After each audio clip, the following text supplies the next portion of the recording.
Êxodo 12, do verso 29 ao verso 36, diz assim: Aconteceu que, à meia-noite, feriu o Senhor todos os primogênitos na terra do Egito, desde o primogênito de Faraó, que se assentava no seu trono, até o primogênito do cativo, que estava a enxovia, e todos os primogênitos dos animais.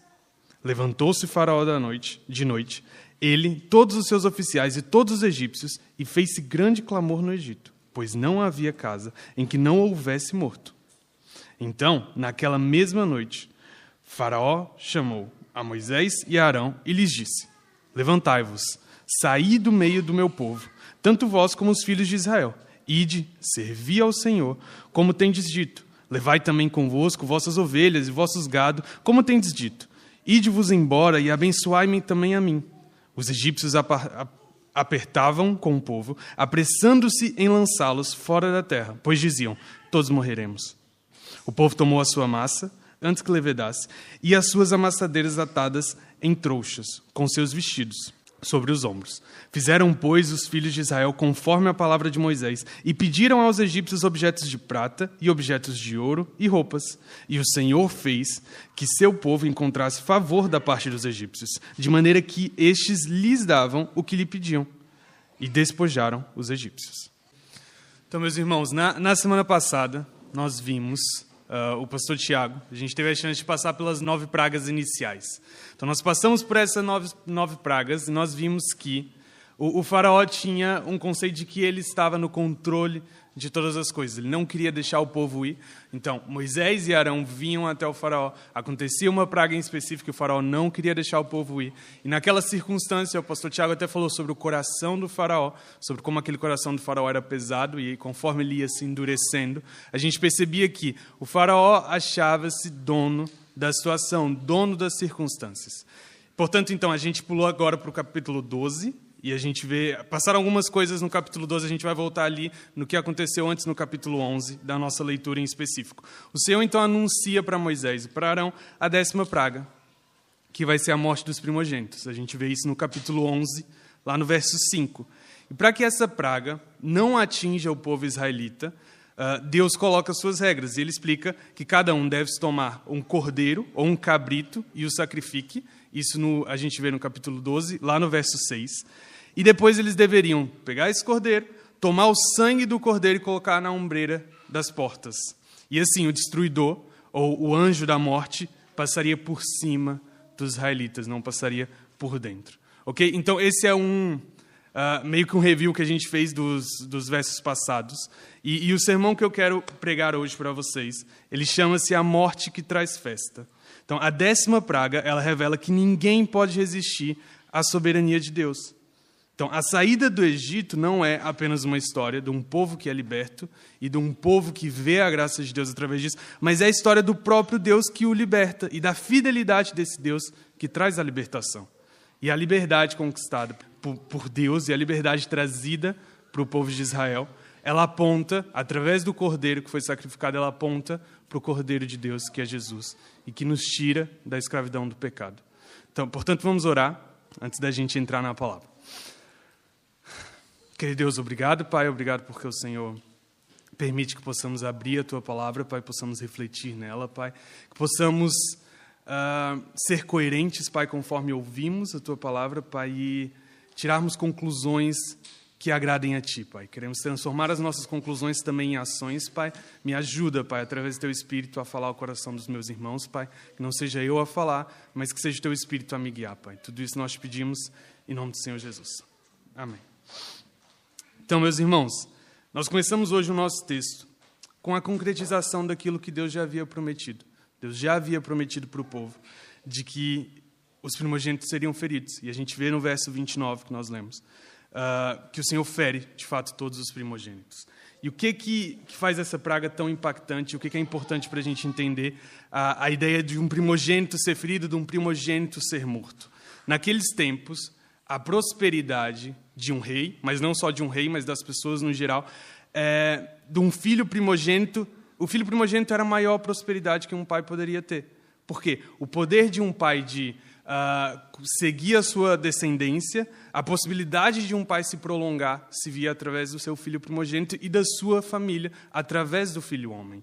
certo? Então, essa última praga serve para definitivamente nós vermos e Deus mostrar para o faraó que não há poder, não há riqueza, não há circunstância, não há status que seja maior que o poder de Deus dentro das circunstâncias criadas por ele mesmo. O conforto que o faraó tinha no seu palácio e que ele julgava ser dono da situação por conta desse conforto é eliminado quando todos os egípcios perdem o seu filho primogênito, mas não só todos os egípcios, mas o próprio faraó perde o seu filho primogênito. E a gente vê isso no verso 30. Veja, a história da Páscoa no Egito revela uma verdade profunda sobre a aliança de Deus. Porque a gente pode olhar para versos como esses e pensar, olha, mas Deus salvou o povo de Israel e haviam egípcios lá, por que esses egípcios não foram salvos? Mas como que a gente consegue equilibrar tudo isso na nossa cabeça, sendo que a gente também conhece o povo de Israel? A gente sabe o que o povo de Israel vai fazer depois. A gente sabe sobre como eles vão reclamar, sobre como eles vão ser infiéis, sobre como eles vão ser incoerentes a Deus. E a gente fica assim, olha, mas afinal, esse povo não é tão bom assim para ser salvo. E o que é importante para a gente entender quando a gente vai falar sobre a aliança de Deus? Toda aliança que Deus estabelece com o seu povo não se fundamenta na fidelidade desse povo, não se fundamenta na fidelidade das pessoas que respondem a Deus, mas na própria fidelidade de Deus. Pensem, Deus não sustenta o pacto que ele tem com Israel devido à lealdade de Israel para ele, devido às respostas de Israel para ele. Deus sustenta porque Deus prometeu e Deus cumpre a tua palavra quando ele promete isso para o teu povo. Veja, e vamos trazer isso para nós. O povo de Israel, como eu e como vocês que estão aqui, é um povo falho, é um povo que vai pecar contra a palavra de Deus, é um povo que, independente das suas tentativas, não consegue ser coerente com a palavra. Ele não tem essa capacidade de fazer isso. Agora pensem em nós, o que nos mantém de pé, o que nos mantém distante da ira divina, não é a nossa capacidade de conquistar a Deus e falar, eu sou merecedor de não receber essa ira, porque eu fiz isso, ou porque eu fiz aquilo, ou porque eu fui coerente em certas circunstâncias. Não, mas é a fidelidade do próprio Deus que instaurou a aliança conosco através de Jesus Cristo. Veja, o povo não saiu do Egito, e a gente viu a passagem onde o próprio faraó vai até Moisés e vai até Arão e fala, saiam daqui.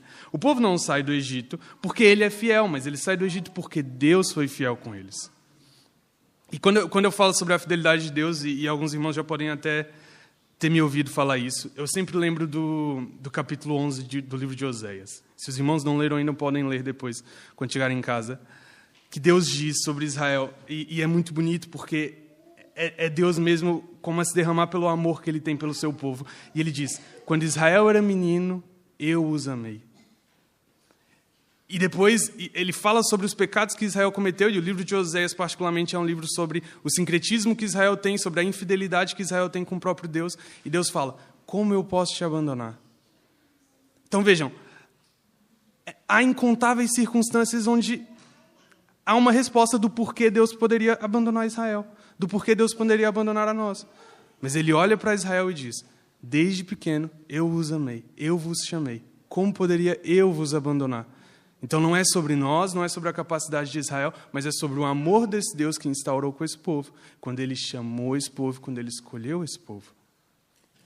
Então nós vemos que o faraó, e agora a gente já vai para o verso 31 e 32, vocês vão ver que o faraó vai ao encontro de Moisés e Arão, e há um certo desespero na linguagem do faraó. É difícil que a gente leia isso e não perceba que o faraó é como se ele tivesse mesmo às pressas e ele quer que o povo saia logo dali. O desejo é que eles saiam logo, e o discurso do faraó é cheio de imperativos. Vocês vão ver, o faraó fala, levantai, ide, servi ao seu Deus, levai todas as suas coisas. O faraó quer que aquele povo saia, e ele quer que essas pragas acabem, porque é como se fosse, de fato, a gota d'água para o faraó, o fato dele perder o próprio primogênito e do seu povo perder o primogênito. Imagine, eu não estou a dizer que o faraó se mostrava arrependido, e que o faraó tinha um arrependimento, de fato, uma contrição dentro do teu coração. Porque a gente sabe, quando a gente vai ali para o capítulo 14, o faraó volta a perseguir o povo. Então não havia um arrependimento, de fato, nele, mas havia um desespero. E eu acho que é sobre esse desespero que eu queria falar com os irmãos hoje. O desespero atingiu o faraó de tal forma que ele não quer mais de jeito nenhum lidar com a ira de Deus. Então ele fala de todas as formas, saiam daqui, vão servir o seu Deus, mas saiam desse lugar, por favor. E a gente encontra aqui um grande contraste entre os efeitos que a soberania de Deus causa causa em qualquer um que tem que lidar com essa soberania. De um lado, nós temos o faraó, que se desespera e que quer se apressar diante de um Deus grande, que é dono das consequências. Ou seja, o faraó se achava dono das consequências, ele vê que não é tão dono assim, através da 10ª praga, e ele se desespera, querendo se livrar daquilo. E do outro lado, nós temos o povo de Israel, que se regozija e que se alegra na alegria, na libertação trazida pela soberania de Deus. Então, de um lado, nós temos alguém desesperado e em choque por uma soberania que o atingiu. Do outro lado, nós temos um povo feliz, um povo a fazer festa por essa mesma soberania os ter salvo. De um lado, a morte causada pela soberania de Deus, do outro, a vida e a festa, também como reflexo da mesma soberania. E essa história mostra-nos que a vida do cristão, meus irmãos, ela não é guiada por uma paralisia ou por um desespero que teme o Deus soberano. Mas a vida do cristão é guiada por uma alegria. Por quê? Porque ele se regozija ao saber que esse Deus soberano, esse Deus que manda em todas as coisas, esse Deus que cria as circunstâncias, está do seu lado. O coração do cristão não deve ser duro, como o do faraó, ao ponto da soberania de Deus ser algo que o causa medo, ser algo que o assusta. Então vejam, nós não lidamos com as circunstâncias que nós não esperávamos, com medo ou com desespero, como o faraó lidou, porque ele lidou com Deus soberano. Mas nós lidamos com alegria, sabendo que o Deus soberano é o Deus que cuida de mim. O Deus soberano é o Deus que controla todas as coisas, mas que controla para o meu bem. Isso não quer dizer que todas as nossas circunstâncias vão ser boas, ou que vão ser fáceis, ou que nós não vamos ter lutas durante a nossa vida. Mas quer dizer que a gente pode olhar para os céus com alívio e não com medo. Não com medo de, olha, eu preciso resolver essa circunstância porque existe alguém muito maior que eu. Mas simplesmente que eu não preciso lidar com essas circunstâncias sozinho, porque há um Deus que está do meu lado. E esse Deus controla todas as coisas. Vejam, o coração do cristão não deve ser duro, ao ponto da soberania o causar medo. Eu queria que os irmãos firmassem de fato isso no vosso coração. Então, voltando, o medo do faraó é compartilhado. O faraó não só sente sozinho esse medo, mas os egípcios também o sentem. Então, a gente vê no verso 33 que os egípcios querem expulsar o povo de Israel da sua terra. E nos versos 35 e 36 nós encontramos ali um detalhe significativo. Então, vejam, o faraó tinha esse medo. O faraó estava desesperado por conta desse medo. Os egípcios também tinham esse medo. Então, vejam no verso 33. Os egípcios apertavam com o povo, apressando-se em lançá-los fora da terra, pois diziam, todos morreremos. Havia um desespero cercado pelos egípcios ali. E as bênçãos que cercam esses episódios, por que eu estou a falar agora sobre bênçãos? O povo foi liberto, o povo saiu do Egito, mas vejam, qual que é o detalhe significativo que a gente vê no verso 36? Israel não apenas sai ileso, mas Israel leva consigo ouro, Israel leva consigo prata e leva consigo vestes. Eles não foram só libertos, mas Deus já havia prometido lá para eles lá atrás que eles iriam levar ouro, prata e vestes. Então, o que eu queria que os irmãos pensassem é que as bênçãos que cercam esse episódio não são fruto só do medo dos egípcios. Não são fruto de umas circunstâncias. Ele aconteceu ali, eles ficaram com muito medo e agora eles começaram a oferecer isso para o povo. Não, Deus já havia prometido. O pastor Felipe pregou para nós no capítulo 3 de Êxodo. E fala sobre a graça de Deus quando ele aparece a Moisés. E Deus fala algo muito interessante para Moisés lá no capítulo 3. E a gente vê isso no verso 20 ao 22. Ele diz que os egípcios não sairão de mãos vazias. Eles vão levar ouro, vão levar prata e vão levar vestes. E vejam, aqui no capítulo 12 é exatamente o que acontece. Deus é um Deus de promessas. Deus já havia prometido que o povo sairia e o povo sai do Egito. Deus já havia prometido que eles não só sairiam, mas que eles não sairiam de mãos vazias. Iam levar ouro, prata e vestes, e foi o que aconteceu. Meus queridos, nós não lidamos só com um Deus que Ele é soberano diante de todas as situações. Nós não lidamos só com um Deus que é coerente com a sua própria palavra, mas um Deus que é completamente fiel às suas promessas. Deus já havia prometido que isso ia acontecer. E essa era a segurança do povo de Israel, essa era a segurança de Moisés. Moisés já dizia, eu não tenho segurança em mim mesmo, porque eu tenho problema de fala, eu tenho isso, eu tenho aquilo, e ele trazia desculpas para Deus. Mas era Deus quem guiava as circunstâncias, não era Moisés. Então, era esse o descanso de Moisés. A promessa que Deus havia feito foi cumprida, não só da libertação, mas de como eles seriam libertos. Então, o Deus que é fiel e soberano Mostra-nos que está sempre disposto a cumprir aquilo que ele havia prometido. O povo sai com as bênçãos já prometidas anteriormente por Deus. E para que a gente possa terminar. No Egito, pela graça e soberania de Deus, o povo foi poupado pelo sangue do Cordeiro, nas ombreiras da porta. E por que isso faz sentido? Como que a gente pode explicar o fato de um cordeiro ser morto e o povo ser liberto por causa daquilo? Vejam, resumidamente, o povo de Deus é salvo através de uma substituição judicial, em que alguém inocente carrega o pecado daquele que é culpado. Vejam, a gente já falou sobre isso hoje. O povo de Israel era culpado. O povo de Israel tinha pecado em si. O povo de Israel não tinha merecimento diante do amor de Deus. Mas Deus, através da sua fidelidade, provê uma solução para aquele povo. Voltamos no que estávamos a falar, de novo. A fidelidade de Deus é o que nos guia, não é a nossa fidelidade, não é a nossa capacidade. Nesse caso, o cordeiro, que era inocente, levou a culpa e levou no lugar daquele povo que merecia aquilo. E já sabem aonde a gente vai chegar com isso. A história do cordeiro que levou a culpa no lugar da parte culpada no Egito aponta para algo muito maior do que aquele cordeiro. Aponta para o Senhor Jesus, o Cordeiro de Deus que tira o nosso pecado. Por isso que quando João Batista vê Jesus, o que ele diz? Eis o Cordeiro de Deus que tira o pecado do mundo. Ou seja, esses cordeiros resolveram um problema, porque colocaram o sangue nas ombreiras da porta, os primogênitos dos israelitas foram salvos, mas o Cordeiro de Deus resolveu todos os problemas que a gente tinha, porque Ele que tira o pecado de fato do nosso coração.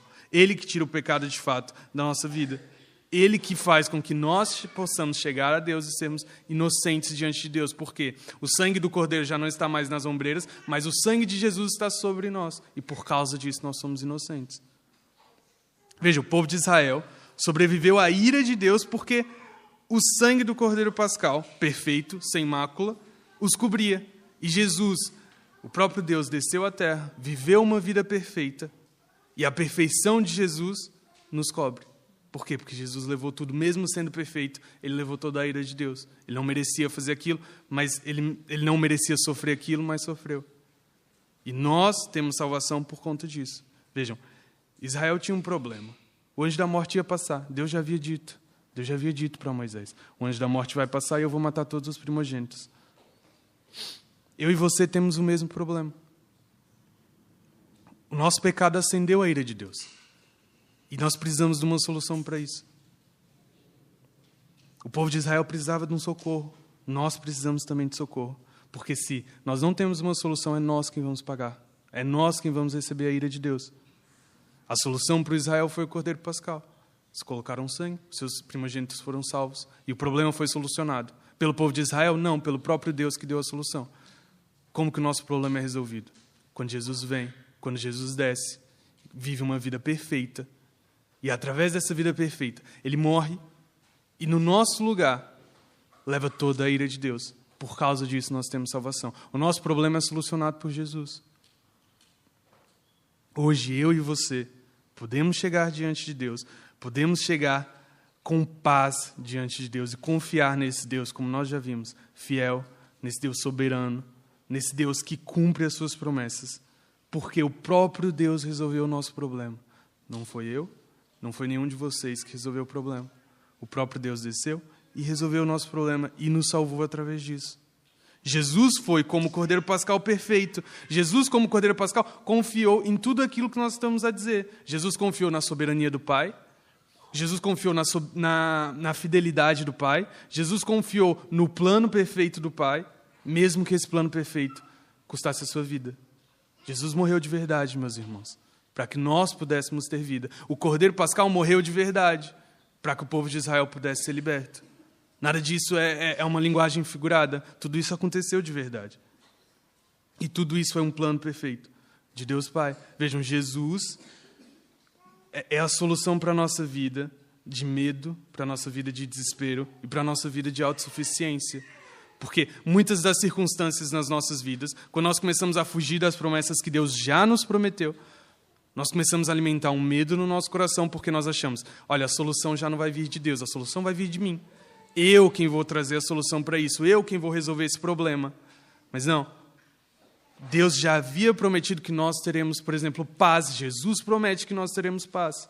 Nós temos que confiar nas promessas. Nós temos que confiar que isso tudo é verdade. E é por isso que nós, quando somos chamados por Jesus, nós não podemos ter mais uma vida guiada pelo medo. Nós não podemos ter uma vida guiada pelo desespero, porque Jesus já venceu o medo. Nós não precisamos mais ter medo. Na cruz o medo foi vencido. Nós não somos chamados para uma vida de paralisia. O faraó estava completamente desesperado. O faraó queria resolver os seus problemas de uma vez. Nós não somos chamados para isso. Porque a única coisa que poderia de fato nos derrotar, que poderia de fato nos trazer um desespero, que é a morte, já foi resolvida por Jesus. Jesus é o primeiro a ressuscitar e nós vamos ressuscitar com Ele. E é isso que nos traz esperança. Não é a nossa capacidade de resolver os problemas. Deus já proveu a solução para nós. E eu queria, para que nós pudéssemos terminar, eu queria ler uma passagem em Romanos 8. A gente vai ler do versículo 14 ao versículo 17. Esse é o apóstolo Paulo a escrever. O apóstolo Paulo diz: porque todos os que são guiados pelo Espírito de Deus, esses são filhos de Deus, porque não recebestes o espírito de escravidão, para outra vez estardes em temor, mas recebestes o espírito de adoção de filhos, pelo qual clamamos: Abba, Pai.